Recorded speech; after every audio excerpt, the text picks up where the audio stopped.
Hello everyone. Welcome to Pikeville History Moments, where we talk about the history and heritage of Pikeville, Kentucky and the surrounding area. Today, we're talking about the day that President Lyndon Johnson visited Pike County to dedicate Fishtrap Dam. Stick around to the end to hear how that visit nearly became national news. Relatively frequent and severe flooding of the Big Sandy River and its tributaries is a fact of life that people who live in this valley have grown to expect.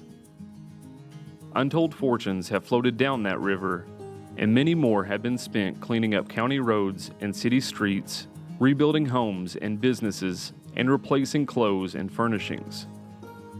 Worst of all are the lives that have been lost, with many being washed away, never to be seen again.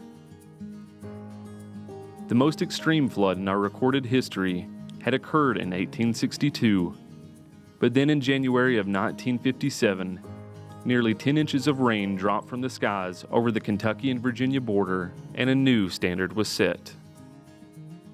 The flood depths seen in the 1957 flood are still unsurpassed in many locations along the upper reaches of the Kentucky and Big Sandy rivers. In the aftermath of that flood, government studies recommended construction of a series of flood control measures in the area, with perhaps the centerpiece being Fishtrap Dam. Construction of the 195-foot-tall dam began in 1962. We'd like to go into more detail on its construction in the future, but we should note here that the dam's construction required a sacrifice for many families forced to move in order to provide protection for the region. Construction was completed early in 1968, and plans for the dedication began. It's unclear when the idea of the president himself coming was formed, but it probably was seen as an opportunity for Mr. Johnson to make a return visit to the area. In the 1964 State of the Union address, President Johnson announced his war on poverty. In April of the same year, he was greeted by nearly 3,000 people in Inez, Kentucky. Near there, he famously sat on Tom Fletcher's front porch discussing Mr. Fletcher's economic troubles. The president would go on to win re-election that fall in a landslide. The dedication of Fishtrap Dam was supposed to take place on the afternoon of April 27, 1968, almost exactly 4 years after that first visit. Unfortunately, the White House canceled that morning due to heavy rains and low-hanging clouds.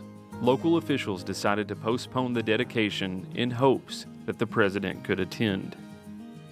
The makeup date was set for Saturday, October 26th, but the president's attendance wasn't certain until sometime that day.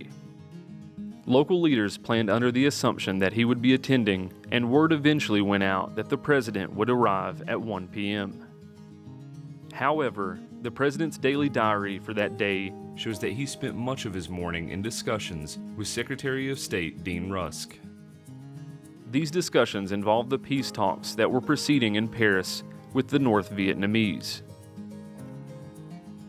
Marine One finally lifted off the White House lawn about 10 till 2 and headed for Andrews Air Force Base with the president and 11 staff members. Air Force One then departed at 2:05, flying toward Huntington. The president greeted the Huntington crowd just after 3 and gave some brief remarks. He was back in the air within about 20 minutes.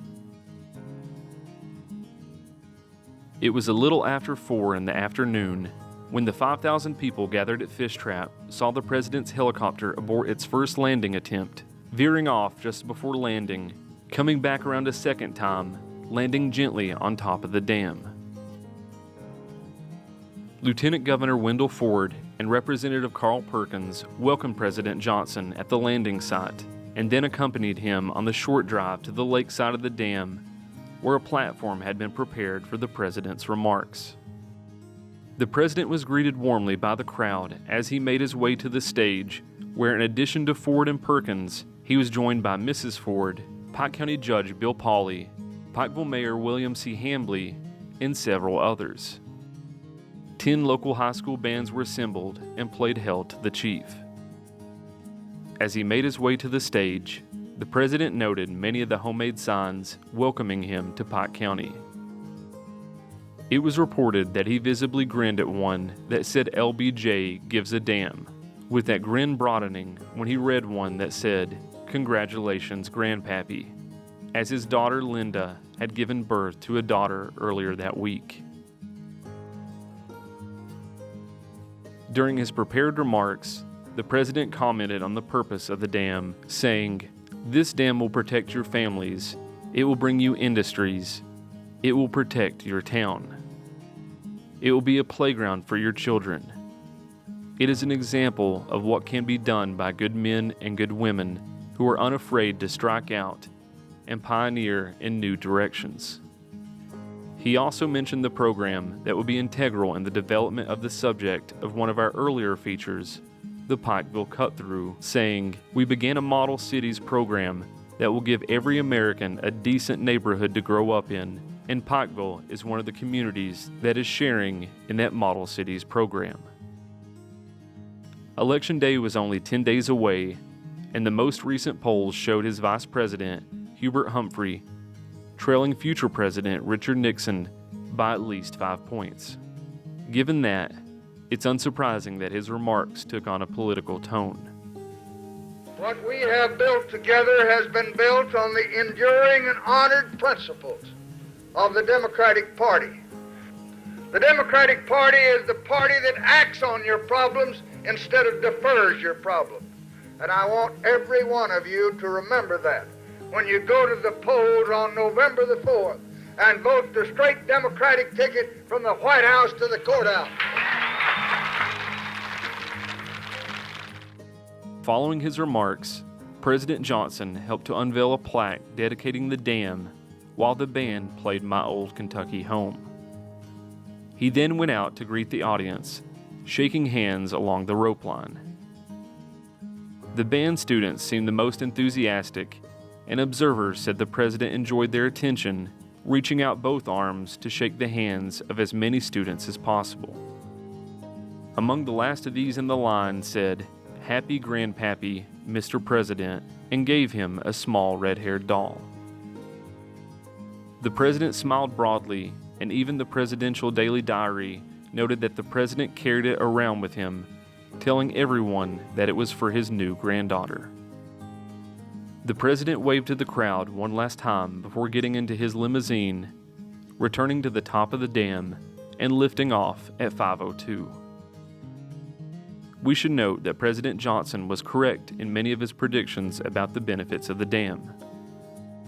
In 2008, at a 40th anniversary celebration, it was reported that officials estimated that it had provided protection that had saved the area over $600 million up to that point. There's also some interesting evidence to prove the point. The 1977 flood had higher floodwaters than the one in 1957 at every recorded gauge located either upstream of Fishtrap or on the Levisa Fork. But at the gauge downstream at Pikeville, the 1977 flood ranks third behind 1957 and 1862. Now, how did this dedication almost become national news? 2 helicopters had landed that day and only one departed. The second one carried members of the press and some White House press officials. This press helicopter was the first to attempt a landing, but it caught fire just before touching down. It was able to land securely, the fire was safely extinguished, and there were no injuries. But the hydraulic system was badly damaged, and the pilot refused to fly it back. That is why the president's helicopter had veered off suddenly and had to make its second pass upon its arrival. The White House referred to this as a small scare. That also meant that when the president departed, 5 additional pool reporters went with him, while around 30 others were left waiting on a bus to take them back to Huntington. Thankfully, this was a very minor incident, but it does make you wonder. What if the fire had been more severe or had broken out earlier?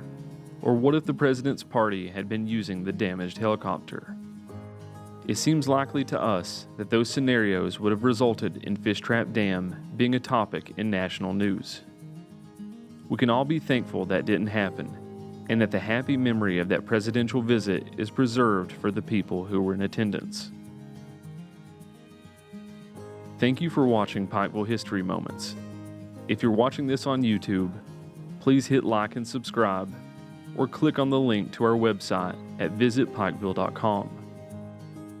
If you have any photographs or footage of that day, or any information related to the floods of 1957 or 1977, please leave a comment on the Pikeville City Tourism Facebook page or send us an email at tourism@pikevilleky.gov.